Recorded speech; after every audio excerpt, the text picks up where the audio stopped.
All right, I decided to put this in a video all to itself on how to mount some Shonik, I believe it's Shonik, fiberglass doors, Shonik composites, fiberglass doors to your Mustang. Now, I am not going to act like I've done this hundreds of times and this is how you do it, because this is my first time doing it. So I'm going to show you the stuff that I went through on figuring out the best way that I can come up with on mounting it. One thing that I can't stand is going to the racetrack and seeing a race car with fiberglass doors, fiberglass front end, what have you, and the body lines don't match.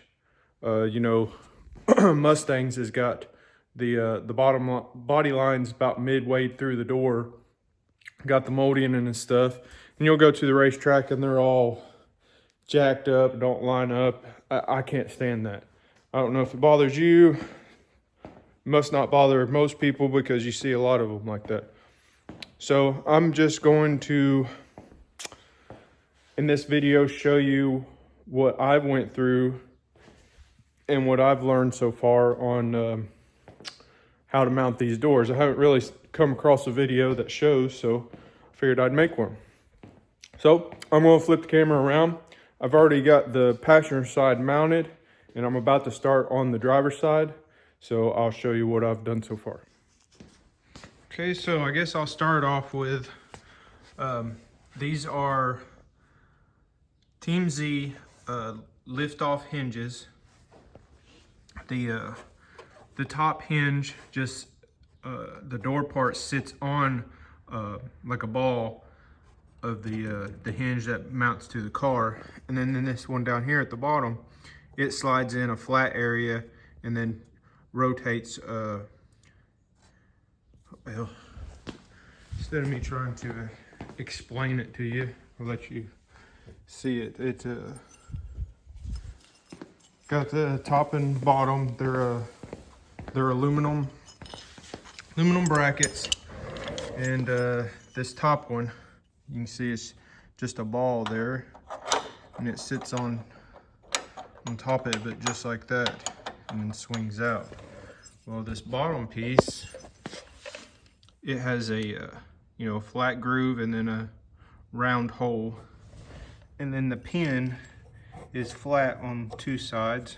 So when you hang the top part of it, the bottom will just slide in and rotate. Now, what I've learned on that one over there, because I'll show you the doors, they don't have no markings to drill these holes or anything. So what I found out is that these hinges here, they come with set screws, so you can lock these pins in because they just screw in. Same with this one here, it screws in and then there's a set screw to hold it in place down there. Well, you can screw this piece in further and of course out further, but what I've noticed is if you sit this latch down and the door sits all the way down, it wants to hit that bracket. So you're going to want to adjust the door to where it rides about the middle ways of that pin and has a little bit of slack, and then it'll turn and move and not hit that bracket. So that's one thing I learned, because I was sitting the door all the way down on here and it didn't want to turn, it wanted to lock up. So how to remedy that is this top part, it'll hold your height of where your door rides on this lower pin. Of course, these move just like the factory hinges around, so you can adjust them in that way. So that's one thing to look out for when you first start drilling your holes and everything, is to make sure you leave you enough room to have some slack. I'm going to stop playing with this.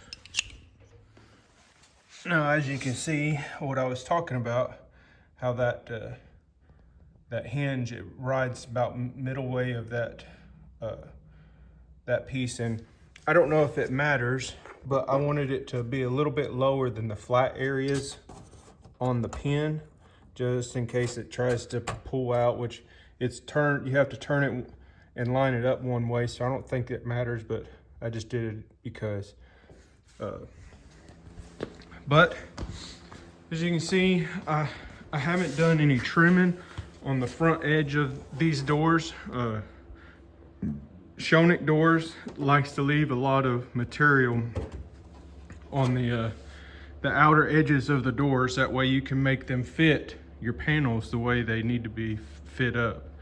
Now, I'm gonna hang both of these doors, and then I'll get the front end mounted, and then I'll trim it on both ends. That way I get the gaps that I want. I did have to do a little bit of trimming already around the door frame just to get it to fit in the hole. The gap isn't perfect, but it's real tight, so I have room to make it exactly the way I want it. I just trimmed it enough to where it would fit in the hole for right now, until I can start making my gaps the way I want them. When you see the body line lines up really good, and I'll open the door here. I already mounted the handle.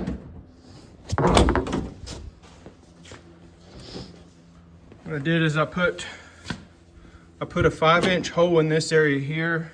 I put all the holes in the center just in case he wants to put a cover in this receded area, and everything will be sealed up and you won't see no holes. That's why I didn't put them out in this area, but I put a 5-inch in both ends. That way you can get to the latch and the hinges, because you got to put a long connecting backing plate. That way it gives it extra strength for the fiberglass doors where you mount them. I did have to oblong this 5-inch just a little bit for that long backing plate to actually go in. And I put, I think they're 2-inch or so hole saws together, and then connected them. That way I could reach my hand up in here and put the latch where I needed it. And then the latch connects with a rod, or the handle connects to the rod to the latch. And there's a backing plate that goes on the inside of the door, and then the latch goes on the inside of the backing plate, and then your bolts go through on the outside. And then what I did is, before I put the latch or anything in, because there's no hole here, you have to cut this out. After I got the door fitting the way I needed to in closing, I had my striker out, and I closed the door all the way, and then went in from the inside panel, and then took a paint marker and marked on the door where the striker would be on the jamb. That way I could tell where my hole and opening needed to be. And then on the striker, I'll come over here to show you the striker. You can't use the factory striker, because you see the difference in the size of the I guess you'd call this the barrel or whatever. This striker, if you was to cut that out, then your striker would keep screwing in until it bottoms out on the threads. So that's why they have this little spacer here. And plus it's like plastic, so it latches a little bit smoother. But this, I'm not sure. I want to say this kit with the latches and the handles all was Tim McCamus. Yeah, Tim McCamus Race Cars is the latch system that he ordered. But this is the striker you have to use. And what I noticed on this one, it comes with one of these washers, and these nuts and this backing plate, which I'm not using the backing plates, I'm using the factory backing plates. That way it holds it in place back there. But I had to use a, I believe this is an 1/8 inch shim plus the washer to get that striker. You can see how it's you got the shim and then you got the washer. I had to get it to come out that far to go in here deep enough to actually latch. If you don't, some may not require this much, and I may end up getting by with well, I don't think so. I don't really have enough room to move the door back any further on my hinge adjustment. So this striker, this is probably gonna have to stay like this. I don't think I'll be able to take that shim out or put a thinner one there. But yeah, you'll have to check your depth for it to go inside here and actually latch. Because when I first did it, it wanted to hit the actual latch piece and on the very outer edge, so it wouldn't shut. This door is everything is working right on it. I still have to mount his brackets on how he wants it, how far he wants it to open to limit here. But other than that, and I gotta see if I can mount his mirrors to it. As far as functioning and everything, it shuts real good. He's wanting the door handles from the factory doors put on here. They're not going to work, but they will act as a lever for you can grab these when you hit the latch to actually open the door, because it does have some, I guess you would call tension on it. So that'll give him a place to grab when he unlatches it. And then he's got some optic armor windows, and then of course I'll have to put a hole in them for the handle. But yeah, that is basically it, which I'm not going to end the video here. Like I said, I'm starting on this one from scratch. This is the backing plate that what I did is I have a hard time explaining it to people, I'm sorry. But I put it about where I thought it needed to be, and then marked my holes, which on the other door I used some screws that's got the same size as these holes, and mounted them the first time. But then when I went to actually finish mounting the doors and the brackets, I made a larger hole. That way it can be moved and adjusted a little bit if need be. But the first time I just used some like self tappers just to get me started, because I wasn't sure if that was where I needed the holes or not, to be honest. But I'm going to drill these size holes in here. I'm going to take the 5-inch hole saw, put me 2 holes in the center. That way I can get this backing plate in, and then I'll be able to get to the latch, because see, it comes like this with no opening. So that's why you have to mark where your striker is going to land on your door to get that hole in the right spot. Once I get to that, I'll show you. But right now I'm going to drill the holes in here, drill the 5-inch hole, put the backing plate in there, mount my hinges, and then start mocking up the door to fit the hole. Okay, I've got my holes drilled on the inside panel. I've got the brackets mounted to the door. I sat it on the car and kind of judged shutting it on about where I needed to do some trimming, and I also know about where I needed to start doing some trimming from hanging this door. And what I do is what I've done is I take a piece of tape, and while the door was sitting on the car, I kind of went off of the line of the quarter glass, and then the inside line of this door. I guess you would want to call this the door trim, but it's all one piece on this this fiberglass door. And you can see how it kind of gets where it needs to be, which I've already grinded a little bit on this because I knew it was going to be way too much. So I grinded down to where I thought it was going to be to begin with. And then I went from this bottom where it shouldn't need to be any took off just yet, all the way up here to it's going to have this, at least this much took off to create a little bit of a gap for the door to close.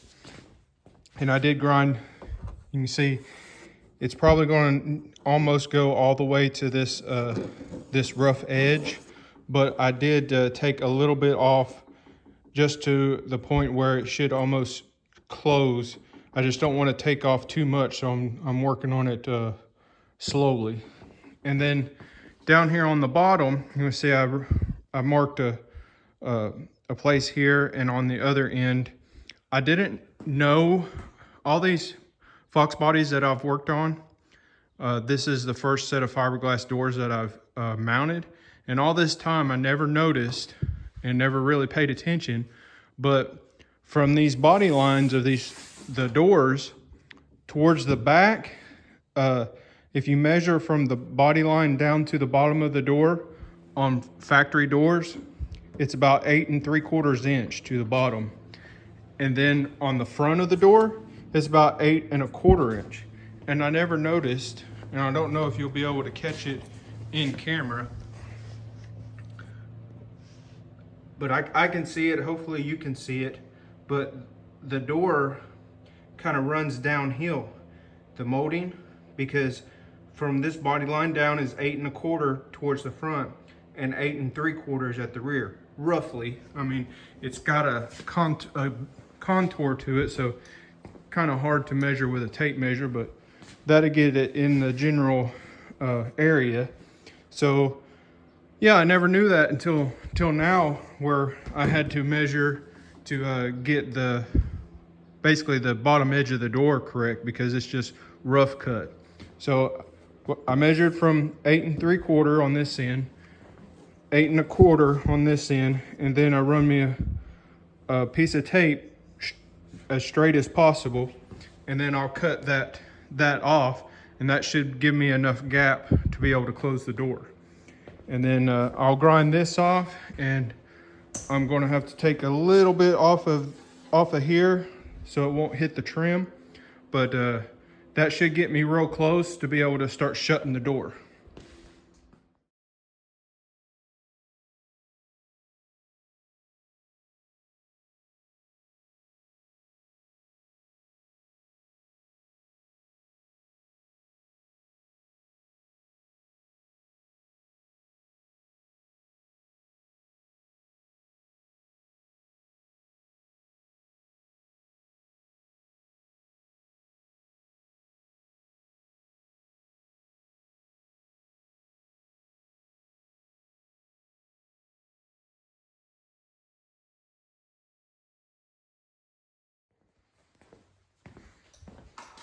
Okay, after cutting what you seen me cut earlier,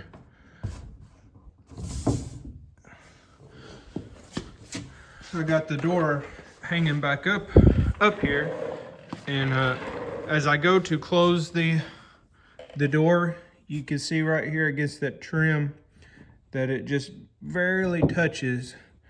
So I'm going to take a little bit more out of here so it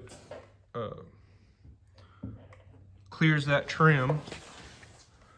And then as the door starts closing, you can see how much excess that the door has on it. It's not going to be able to close right now. The excess material on it's going to have to be took down a little bit more in this area to meet up to the quarter. But I'm looking at the height of the door to the quarter and the body lines here. And you can see they're matching up good. But up here at the top of the door, you can see there's a pretty good gap. And then up here it tightens up. And then once the door touches that, if you push it all the way up in there, it creates a pretty good gap, but it's touching the inner door jamb. So I want it to close like it's closing right here and not touch, because once it touches and you push it in to close the door, when it does that, it pushes the top of the door forward and it raises, you see that? It raises the door higher. So then it messes up your body lines. So what I've done is I took some tape again and I got it real close here, and then to take off more of the top of the door than the bottom. So I may end up having to go a little bit more, but I want to take it slow and not take off too much. So I'm going to take the door back off, grind this down a little bit more, grind this a little bit more, and then while I'm at it, I'm going to take just a little bit more off of this edge, because you can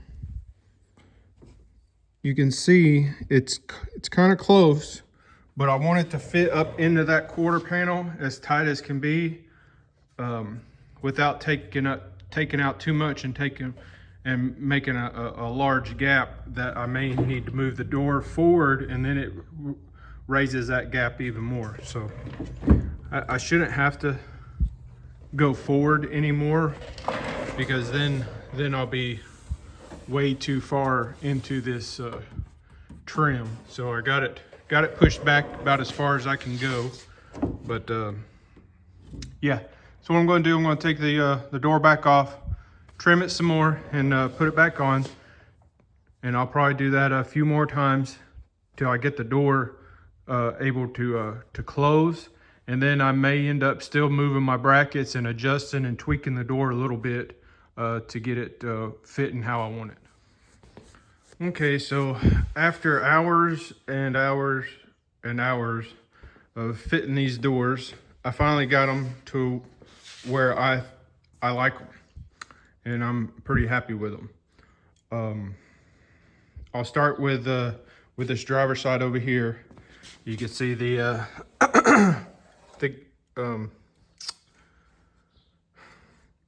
door to quarter gap is pretty tight. I'm going to leave it this tight. I could open it up a little bit more, but I think this is just fine right here. Up through the where it meets the quarter glass is good. Follows the line of the trim. Once you get out here, you can kind of see that the door is sticking out past the trim a little bit. I don't like that. I first had it sitting in like it should be to my preference, but with it sitting in where it needed to be with the trim, it didn't line up his front end. Now this front end is a one-piece removable, but it's steel, it's not fiberglass. So it's Zeused on up here at the top and down at the bottom. I can't really be moving this around, and that wasn't part of the deal. So I don't want to be messing with this front end and everything like that. So I tried to fit the doors best I could to the front end and still have a good gap and fitment to the back. So as you can see, to the gap, I opened it up a little bit more. That way the door can be opened and took off without taking the front end off. It's not much more of a gap than the back, but it is a little bit larger of a gap. And I was kind of judging off of the pictures that he had on Facebook of what it was like before, because he had a lift-off door. It was just a steel factory door.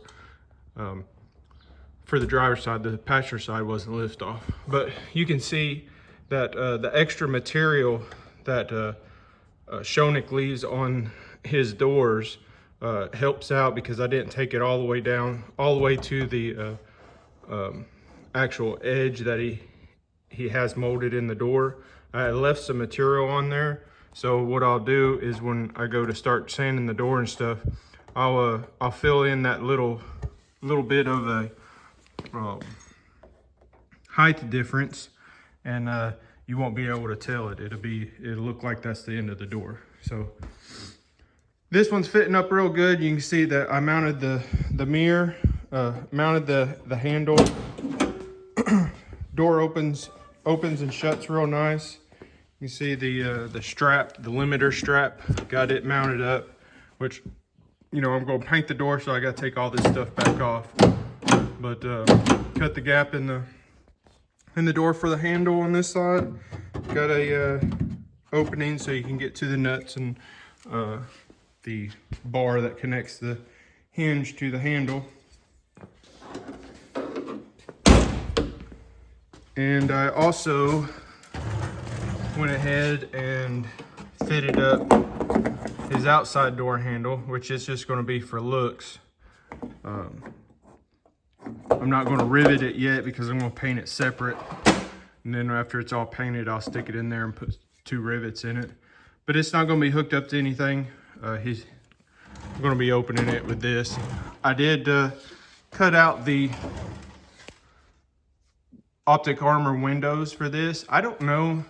I've never fooled with optic armor windows, so I don't know if you can get them already cut to shape. But the ones that he had was large rectangle pieces that had the curve in them already for the curve of the door.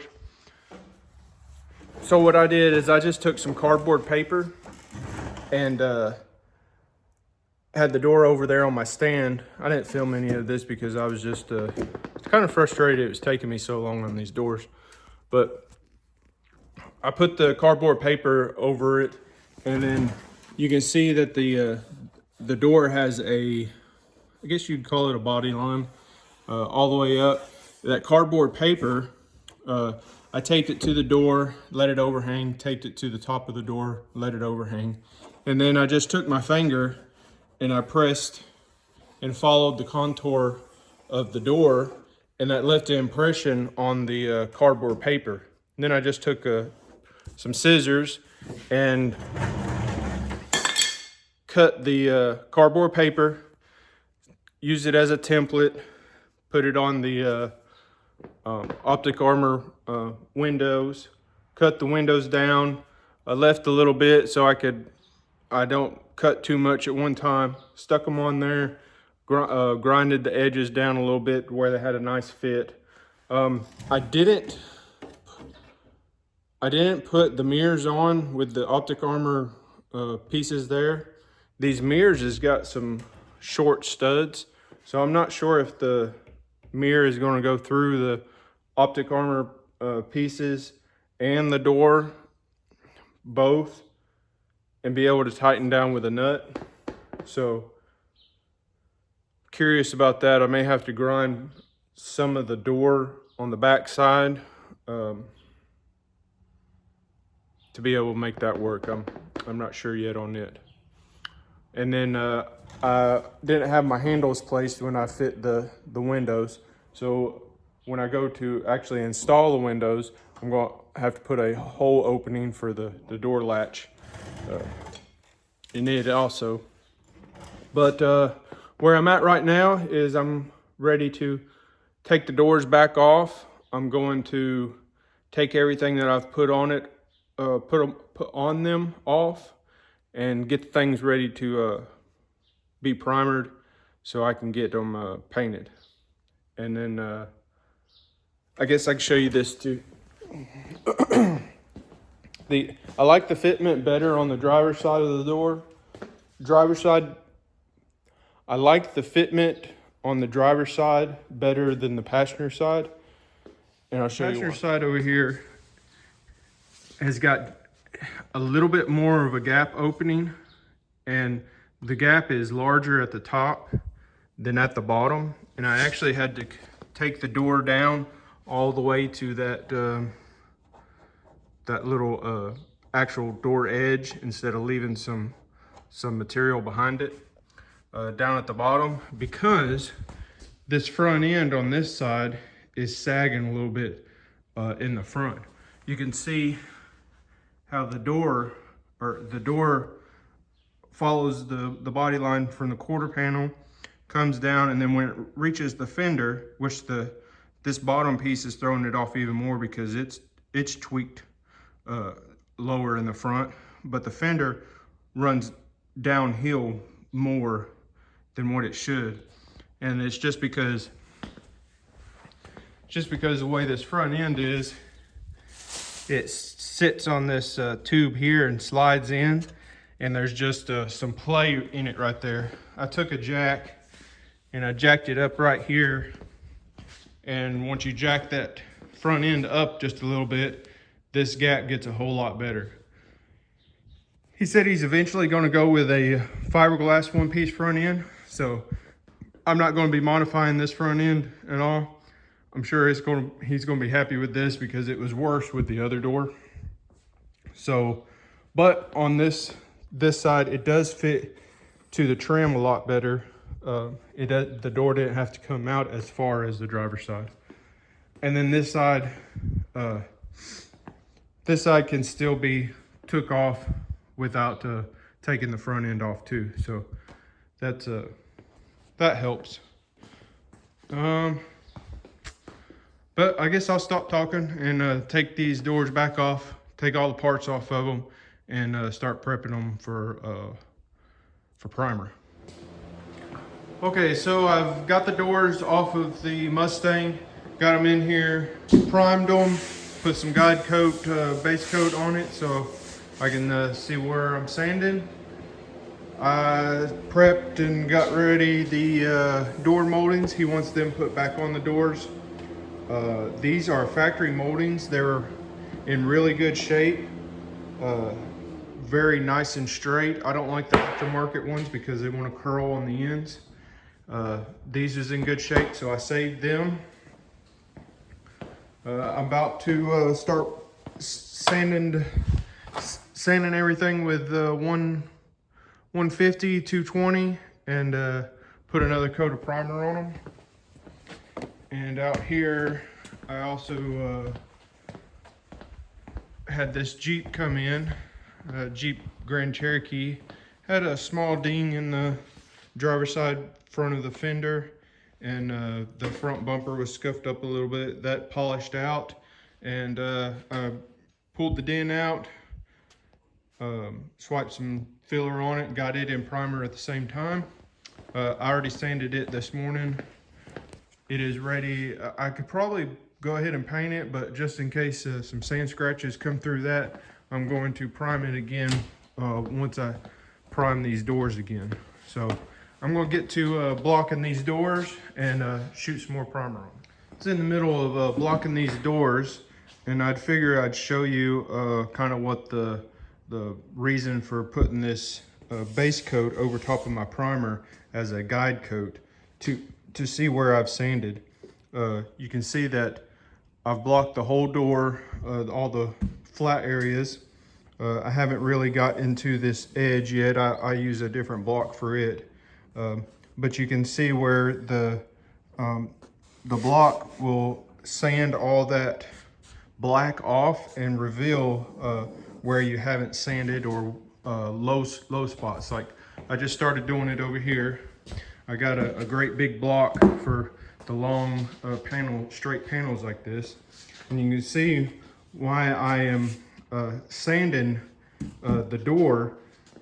The black starts going away in the highest spots, and then you keep blocking the high spots will start going down until you get to these lower areas, and then it'll all end up just straight primer. And then I continue to block even more past that just to make sure that it's all nice and straight and level. These are fiberglass doors, so you're going to get a lot of like waviness to it. That's why I'm sanding them, priming them twice. If this was a steel door, no body work, like a brand new panel, you wouldn't have stuff like this, unless it was just, you may get it in like corners and stuff, just where they stamped them and stuff like that. But out in the middle of the panels, you're only going to really get that from fiberglass doors. But I figured I'd kind of go over that before I got too far ahead of myself on that, because I never really show the reason why I put the guide coat over this primer like I do. I just do it and then tell you that I've done it. So I figured I'd share that with you. One reason why I don't film this and talk to you about what I'm doing is because I am wearing a respirator while I do this, so I don't breathe all this dust in. So it'd be kind of hard to talk to you through the respirator. I'd always be bringing my respirator down, talking you through it and stuff. This ain't really a how-to page. It's just kind of like a blog of what's going on in the shop, vlog or whatever you want to call it. There's plenty of people that can explain how to do body work better than I can. I'm not really no teacher or anything like that. I just do it the best I know how to do it, and yeah, that's where we're at. So I'm going to continue blocking these doors. I just figured I'd share that with you.